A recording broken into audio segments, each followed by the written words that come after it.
수자인 어셈블!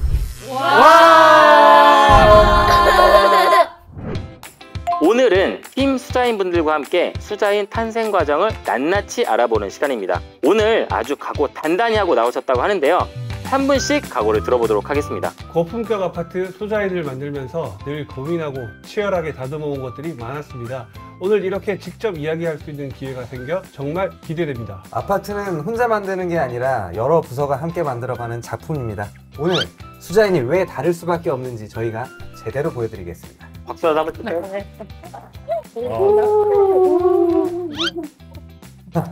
네. 숨을 못 쉬겠다. 남다른 열정이 느껴지시는데요. 자, 이제 본격적으로 시작해 보도록 하겠습니다. 시작이 반이다. 수조 관리 담당자 민간사업팀 이상원 선임 매니저입니다. 아파트를 지을 때 필요한 것들을 한데 모아주는 역할을 하는 팀인데요. 아파트를 지으려면 뭐 단순히 땅이랑 돈만 있으면 될 것 같긴 하지만 다양한 요소들이 필요하거든요. 저희가 아파트 사업을 하면 두 가지 형태를 취하게 되는데 민간 도급 사업과 정비 사업의 형태를 취하게 됩니다. 민간 도급 사업 같은 경우는 기본적인 설계나 인허가가 완료가 된 물품을 가지고 오면은 저희 물건이라고 표현을 하는데요. 물건을 가지고 오면은 그 땅이 적절한지를 일단 먼저 선제적으로 사업팀으로서 검토를 하는 거고요. 정비 사업 같은 경우는 요새 뉴스에도 많이 나오는데 재건축, 재개발 이런 조합 사업을 말하는 겁니다. 조합 사업 같은 경우는 그 조합원들 한 분 한 분이 다 땅 주인이시기 때문에 의견 조율을 다 같이 하는 그런 과정이 좀 더 보태지는 게 조합 사업의 특징이라고 볼 수 있을 것 같습니다. 와, 딱 듣기만 해도 정비 사업 같은 경우에는 땅 주인이 되게 많은 거잖아요. 조합원들 분들하고 소통이 굉장히 중요할 것 같은데 갈등을 조율하는 꿀팁 이런 게 있으실까요? 제가 들은 바로 의하면 조합 사업에서 중요한 거는 한 분 한 분을 좀 인간적으로 다가가는 그런 면들이 많았던 것 같아요. 사업 부지 근처에 사무실을 따로 차려가지고 언제든지 찾아오실 수 있도록 열린 업무에 임하고 있는 것 같고, 저희 BS 한양 같은 경우는 수자인이라는 브랜드를 통해서 믿을 수 있는 아파트를 계속해서 제공을 해왔고, 업력이 긴 만큼 BS 한양이 신뢰감 있는 그런 상품을 고객들에 제공하는 것으로서 좀 사업팀으로서 영업을 하고 있습니다. 가장 많이 협업하시는 부서는 어디예요? 저희는 일단 B2B 영업이라 가지고 상품을 직접 판매할 일이 없는데 가격 산출이나 뭐 시장 조사나 분양팀을 통해서 하는 경우가 많고, 그래서 분양팀 쪽이랑 제일 업무 협업을 긴밀하게 하는 것 같습니다. 그럼 분양팀에 바라는 게 있으시다면? 지금처럼만 일해주시면 감사합니다. 열심히 하겠습니다. 잘못한 것 같아. 다시 할게요. 최근에 한두 개 정도였던 프로젝트들이 요즘엔 두세 개, 세네 개씩 늘어나고 있어요. 저희한테 굉장히 미안하게 의뢰를 하고 있는데 저희 회사를 위해서 저희한테 절대 미안해하지 마시고 6개, 7개 얼마든지 저희 프로젝트 의뢰 부탁드리겠습니다. 돌아가서 업무 협조전 쓰겠습니다. 아까부터 얼굴이 굳어 계시는데. 네. 아니 다음 차례다 보니까 이제. 자, 이제 다음은 설계 파트. 이유 있는 설계란 이런 것. 설계팀 건축 담당자 정혜선 책임입니다. 설계팀 인테리어 담당 장수민 책임입니다. 설계팀에서 크게 어떤 업무를 하는지 간략하게 좀 설명을 드리면, 사업팀에서 어떤 땅에 대한 그 가이드라인을 주시면 적정 규모나 상품성에 대한 설계를 저희 팀에서 관리 업무를 진행을 하고, 그런 것들이 다 완성이 되면 분양팀이나 현장에 관련된 내용들을 구체화해서 만들 수 있는 자료들을 저희가 업무 지원을 하고 있습니다. 건축 담당자로서 하는 역할을 좀 설명을 드리면, 전체 프로젝트의 PM은 사업팀에서 담당하지만 전체 프로젝트에 대한 기술적인 PM은 건축 담당자가 맡아서 진행을 하고 있고요. 어떤 땅의 법적사항 아니면 인허가 질 때 문제되는 사항들, 이게 적정 규모로 계획되어 있는지를 기본적으로 검토를 진행을 하고 있습니다. 프로젝트가 진행이 된다라고 하면 적정한 상품들이 어떻게 배치되는지부터 건물 디자인이나 외관 조경 이런 것들이 어떤 구성으로 들어가야 될지를 저희가 각 부서들의 의견들을 좀 수용을 해서 그런 것들을 다 상품에 녹여낼 수 있도록 저희가 이제 구체화되는 작업을 한다고 보시면 될 것 같습니다. 저는 인테리어 담당인데, 보통 분양을 저희가 하게 되면은 어떤 집인지 궁금해 하시면서 견본주택을 방문을 하실 텐데요.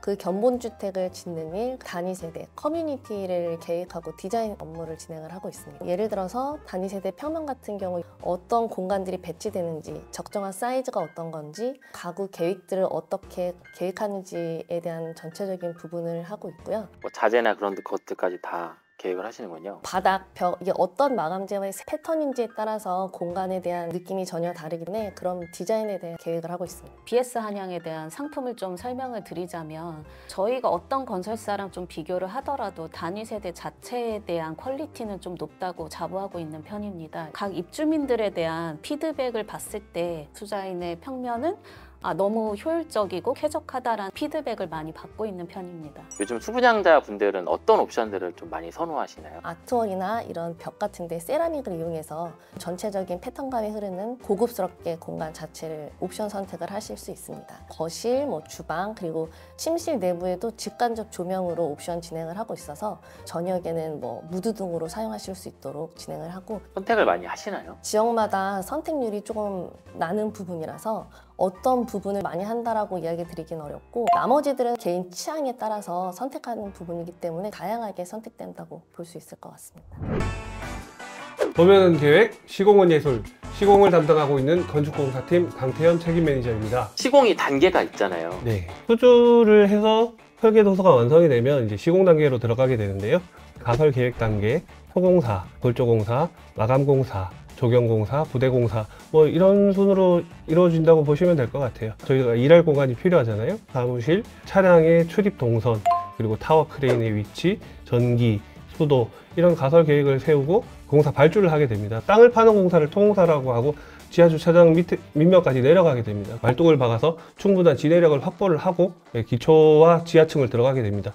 보통 아파트는 지하 2층으로 이루어지는 경우가 많은데 요즘은 지하 4층, 깊게는 지하 6층, 깊게 내려가는 경우도 많이 있습니다. 지하층에는 저희가 주로 사용하고 있는 지하 주차장, 건물 시설물을 유지 보수하기 위한 변기실, 기계실, 등의 시설물 등이 들어가게 됩니다. 지하층 공사가 완료되게 되면 지상층으로 올라가는데 공사 쪽에서는 기준층이라고 얘기를 합니다. 깽폼, 알폼을 세팅해서 지상층 골조가 올라가게 됩니다. 깽폼이라고 하는 것은 외부에 작업 발판이 붙어서 높은 곳에서도 외부에서 작업을 할 수 있는 공간이 같이 붙어 있는 공간을 얘기를 합니다. 알폼이라고 하는 것은 내부 거푸집인데 전에는 이제 합판으로 사용을 했었는데 지금은 알루미늄으로 거푸집을 만들어 가지고 전용성을 높였습니다. 콘크리트를 붓고 양생이 되면 또 깽폼을 세팅을 하고 철근 배근을 하고 이런 과정이 계속 최상층까지 반복이 되게 됩니다. 적어도 한 달에 한 3개층에서 4개층씩 올라가니까 모르던 사람이 보면 여기 벌써 이만큼 올라갔어 하게 되는 거죠. 우리가 군대를 갔는데 너 벌써 제대하니 하는 정도의 속도가 붙게 됩니다.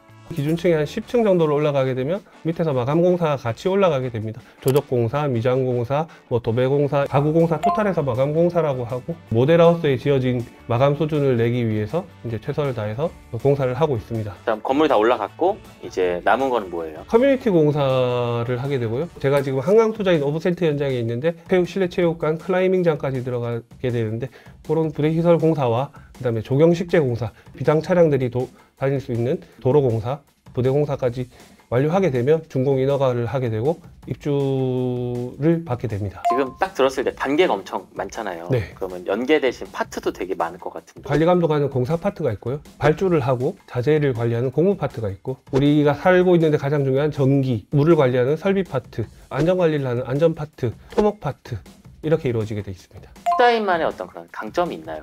투자인만의 강점은 일단은 직원들이죠. 도면에 의한 것들이 누락이 되지 않도록 관리 감독을 하는 것들이 저희가 이제 회사를 위해서 할 수 있는 일들이고 그리고 소부장자들을 위해서 할 수 있는 일이기 때문에 직원들의 그 노력이 가장 큰 거라고 보고요. 도면이 나오게 되면 그 도면에 관한 철근 배근을 공장에서 다 제작을 해가지고 들어옵니다. 공장에서 다 가공을 해서 현장에서 조립만 하기 때문에 철근이 누락되거나 하는 일은 있을 수가 없고요. 거푸집을 붙이고 콘크리트를 타설하기 전까지 몇 번의 확인 단계를 거치기 때문에 철근 누락이나 이런 부실 공사에 관한 것은 걱정이 없다고 생각하시면 될 것 같습니다. 분위기 자체가 그런 것들을 굉장히 네. 중요하게 생각하시는군요. 네. 저희도 어차피 월급쟁이기 때문에 문제가 생기면 안 되거든요. 발 뻗고 자야 되기 때문에 철근을 더 넣으면 더 넣었지 누락을 하지는 않습니다. 저희는 드론 플랫폼을 사용해서 실시간으로 현장 관리를 하고 있고요. 시공의 정밀도, 기둥의 위치라든지 옹벽선이라든지 매일 드론을 이용해서 항공 촬영을 해서요. 도면이랑 비교 확인을 해가지고 오차범위 없이 시공이 될 수 있도록 관리를 하고 있고 품질을 향상하기 위한 많은 노력들을 별도로 하고 있습니다.